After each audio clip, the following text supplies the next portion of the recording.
شروع اللہ کا نام لے کر جو بڑا مہربان نہایت رحم والا ہے۔ ایک طلب کرنے والے نے عذاب طلب کیا جو نازل ہو کر رہے گا، یعنی کافروں پر، اور کوئی اس کو ٹال نہ سکے گا۔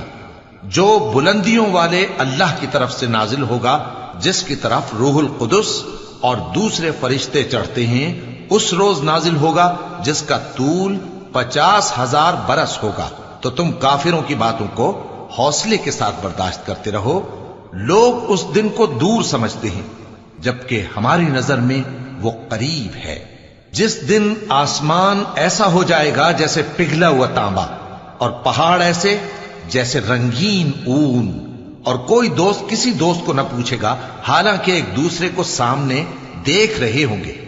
اس روز گناہگار چاہے گا کہ کسی طرح اس دن کے عذاب کے بدلے میں سب کچھ دے دے، یعنی اپنے بیٹے اور اپنی بیوی اور اپنے بھائی اور اپنا خاندان جس میں وہ رہتا تھا، اور جتنے آدمی زمین پر ہیں، غرض سب کو دے ڈالے، پھر اپنے آپ کو عذاب سے چھڑا لے۔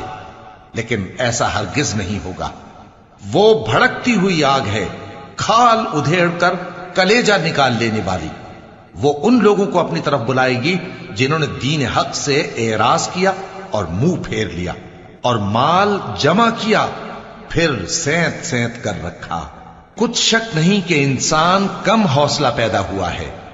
جب اسے تکلیف پہنچتی ہے تو گھبرا اٹھتا ہے، اور جب ملتا ہے اس کو مال تو بخیل بن جاتا ہے۔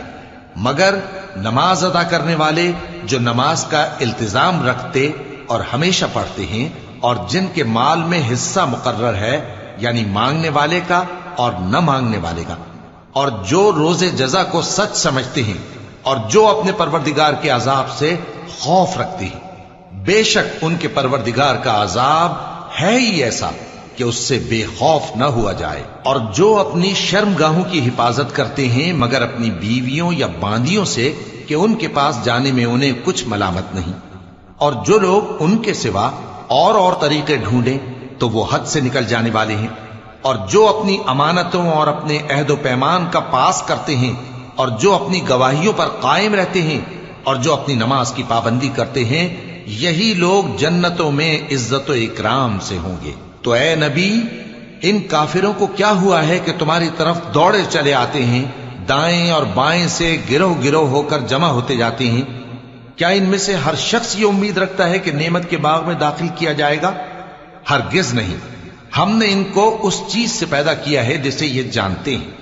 پس مشرقوں اور مغربوں کے مالک کی قسم کہ ہم طاقت رکھتے ہیں، یعنی اس بات پر کہ ان سے بہتر لوگ بدل لائیں، اور ہم عاجز نہیں ہیں۔ تو اے پیغمبر، ان کو باطل میں پڑے رہنے اور کھیل لینے دو، یہاں تک کہ جس دن کا ان سے وعدہ کیا جاتا ہے وہ ان کے سامنے آ موجود ہو۔